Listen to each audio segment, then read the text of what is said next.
Welcome, vegans! I want to analyze with you the common misconceptions we have in some of those videos where it goes about not eating sugar, giving up sugar, eating something else. So, what do we have left to eat if we're not eating sugar anymore? And what does sugar mean? And what does eating sugar mean? And what does giving up sugar mean?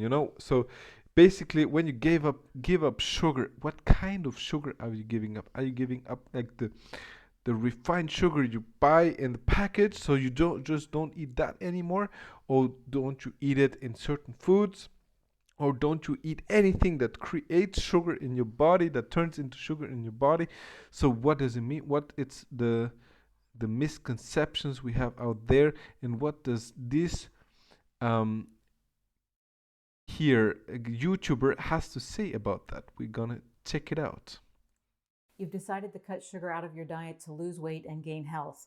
That will work, but sugar seems to be hidden in everything. So now that you gave it up, what is left to eat? This video shows you the foods to avoid, the ones to eat in moderation, and the ones to enjoy. Now that sugar Avoid the sugar-free stuff. is off the table. What is he showing? The stuff Sugar you is gotta a eat or not problem eat? because foods that contain it cause your blood sugar and insulin levels to go too high. When there That's not a problem. Go too high, as long as the blood sugar comes back down. is too much insulin in your blood, inflammation and fat storage increase, which are two things you don't want. Yes, it does. Yeah, but if you have a proper functioning system, then you have little insulin needs, and then your fat storage doesn't get big. But if you are blocking your insulin site receptor sites with fat, then your body has to produce more insulin, get insulin sensitivity down, yeah, being insulin resistant, and then that becomes a problem. But it's the fat in diet. Yeah, try doing oral glucose tolerance test. Yeah, prick your arm, your finger with the glucose meter and check your blood sugars. You will see that it's like that. If you eat a high fat meal, your blood sugar takes longer to go down. Now, giving up sugar means different things to different people. For most, it means giving up added sugar. This gives us obvious. Okay, that's the first definition of giving up sugar. Only means giving up added sugar. So there's like still plenty of foods that have sugar in it. So why would you do this? It's a logical fallacy, You say, "Oh no, I'm giving up the sugar that's like in the food, but it's been added to it extra, but I'm still eating the food where the sugar is in it, but just from the start." So that's a logical inconsistency, obviously. Culprits like cookies, cakes, and candies, but also includes some foods that you wouldn't suspect, including salad dressing, healthy-looking snacks like these apple chips, this beef jerky, and this package of granola. So if you're eating a packaged food, I recommend turning the package over and looking to see if sugar is listed as one of the first 3 ingredients. If it is, don't eat it. And note that sugar goes by different names. In fact, of all of these foods, these apple chips are the only ones that show sugar in their ingredient list. The other 3 mention dextrose and multiple types of syrup, including high fructose corn syrup. These are Yeah, it's gonna turn into sugar. So that's why she says you gotta avoid those, because it's other names for sugar, which is in practice it would turn into sugar in your body. So it doesn't matter where it comes from. are different forms of sugar but have the same inflammatory fat storing effect as table sugar. Now, do these naming tricks complicate things? Absolutely. So another rule for foods to avoid when you go sugar-free is, when in doubt, do without. In other words, if you are not sure if the food contains sugar, don't eat it. Whole foods don't necessarily come in a box, but some of them contain natural sugar like fruit, yogurt, and raw nuts and seeds. These unrefined foods have fiber and nutrients that lock in the sugar, helping to slow the absorption into your bloodstream. They are better choices than processed foods with added sugar, but how much you can consume and still reach your goal is up to your unique metabolism. And of course, if you are following a low-carb diet, Oh yeah, don't eat fruit because it has sugar in it. Yeah, so she's going that route where even she's acknowledging that there's food where the sugar is inherently in it. That's good. Okay. The carb content of the food needs to be taken into consideration. Therefore, these foods will be in our moderate intake column. Foods in which the natural sugar is isolated or amplified, such as honey, maple syrup, juice, and dried fruit, fit into the moderation column as well. However, these high fructose foods get an asterisk because they are not right for everyone. First of all, they are intensely sweet and calorie dense, so they will keep your desire for sugar alive and need portion. Listen, it's not right. Try and drink a whole bottle of of that corn syrup of or that honey or anything. You will see how much you will want to eat more of it. Yeah, try it out. Try it out. Control. And if your diet has been poor in the past, these foods may cause you to take in more fructose than your body can handle, overloading your liver and increasing fat production. Foods sweetened with non-caloric sweeteners also make the moderate intake column with an asterisk. Adding a dash of stevia to plain yogurt is okay, but giving up added sugar only to turn around and buy sweet treats made with non-caloric sugar substitutes is missing the point. Remember that you are avoiding sugar because you want the health and weight loss results. Don't spin your wheels trying to find sugar-free loopholes. Now, it likely makes sense that chocolate candy is still chocolate candy even when it is sweetened with non-caloric sugar alcohols. But what about zero-calorie diet drinks? Must you give them up? Ultimately, So what's the best way for a woman over 40 to lose belly fat? This is a great way for women to lose weight, right? And this is also an amazing way to lose weight. Ultimately, this decision is up to you, but here are two considerations. First of all, keeping sweeteners in your diet keeps your taste buds and brain chemistry hooked on sweetness.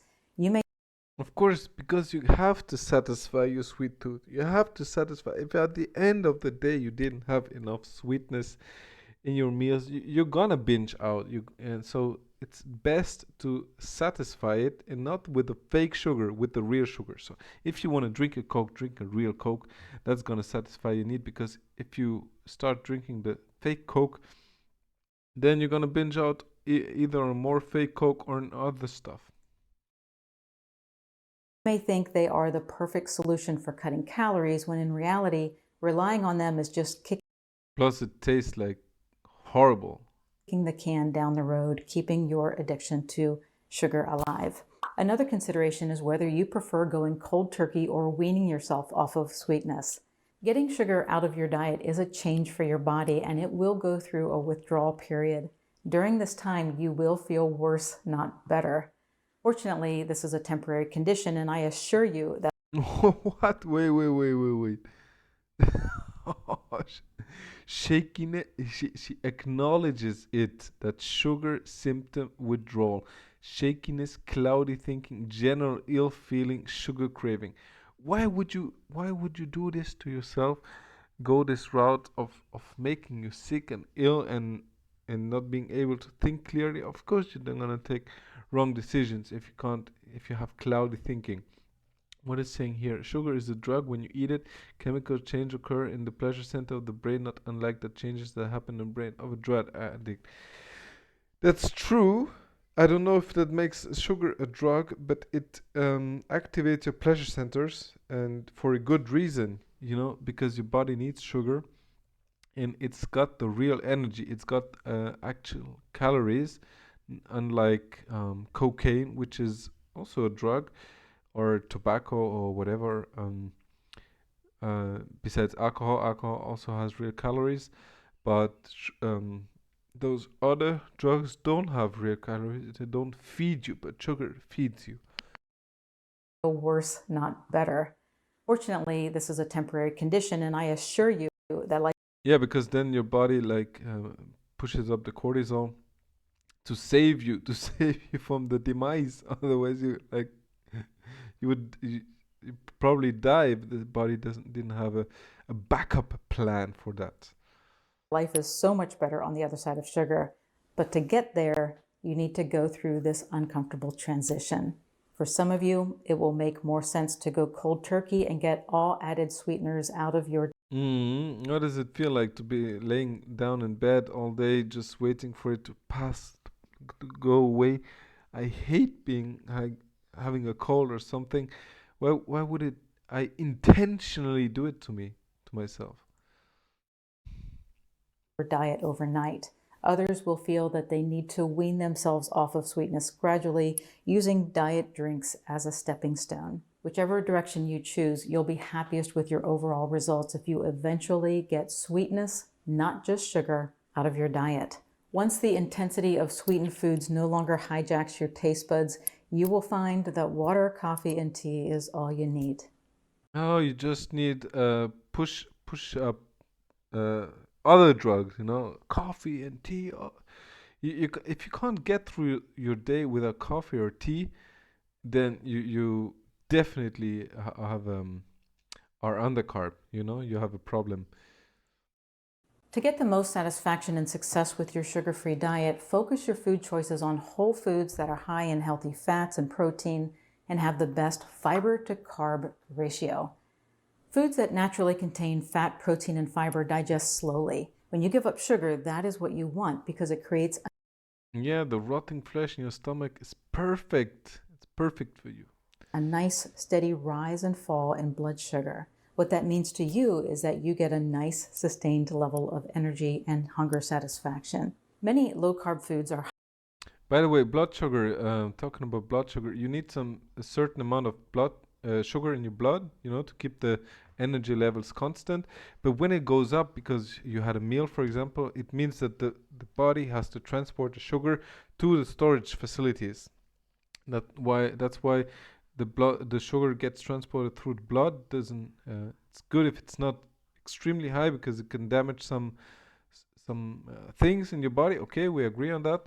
But then it goes back down because insulin gets activated. It allows the sugar to be stored in your body. Okay, so there's no problem with high sugar levels unless they're like astronomically high. high in fat and protein, which explains why low-carb and keto dieters often report feeling more in control of their eating. Examples of these foods include meat, fish. Yeah, you get more control of your eating because you don't want to eat any more of that stuff. Craving never goes away. I can't imagine. I haven't done this, but I can't imagine the craving. Like it must be somewhere still. Eggs, and cheese. You can also include cooking fats like butter and healthy oils like olive oil. Okay, she's basically advocating for a keto diet. Like absolutely no sugar. Like vegetables have almost no sugar. Avocado oil, and coconut oil. Now I have a full list of low-carb, high-fat foods that you can download for free that I will point you to. That list also includes low-carb foods that provide you with fiber. Your best choices being non-starchy vegetables. Yeah, you can start eating leaves. Only leaves, green stuff, spinach, beans. No, but like everything that's green, okay, it's good in little amounts for me. I don't like to have my plate full of vegetables, but would you prefer to eat? Like sweet, juicy fruit, mango, apple, banana, or just like plain spinach or kale? Such as salad greens, green beans, broccoli, cauliflower, zucchini, to name a few. Yeah, what does this image look better than there's like the other image where you have all the fruit on there? That's like okay, but when you have the green, the yellow, the blue, the red, that's much nicer. In addition to containing fiber, they also provide a lot of volume, so your stomach stays full long after a meal, making it easier to avoid snacking. I will say again that life is so much better on the other side of sugar, but no one can convince you of that. You have to experience it yourself, and the only way to do that is Yeah, you just have to go through illness, sickness, cloudy thinking to eventually have a better yeah, just put yourself through hell, and then there's how can it get worse than worse? You know, it can just get better after worse, of course. Is to take the plunge and give up sugar for at least 1 month. I promise you that your body will thank you for your efforts. Now, before you leave, my husband Keith and I have something to share with you. Yep. Ladies over 180 pounds. And test. Test, goes up. test. Yep. Okay, I think that's enough of that madness. Enough of the sugar-free madness. Maybe hear the comments. My energy soared. Yeah, that's fake energy. Of course, you don't have like sugar. If you don't have sugar in the diet, you can't push the maximum. Like ask any sports person. I went to the Philippines. I found a long distance runner. I asked her what's your thoughts about sugar. She's like, I'm eating so much sugar. I'm constantly eating sugar. I'm like, yeah, that's how it's supposed to be. What else would you do to have energy? You only eating steaks and feeling like crap and being ill and sick for a week or a month or I don't know how long. Okay, thanks for watching. I see you in the next one.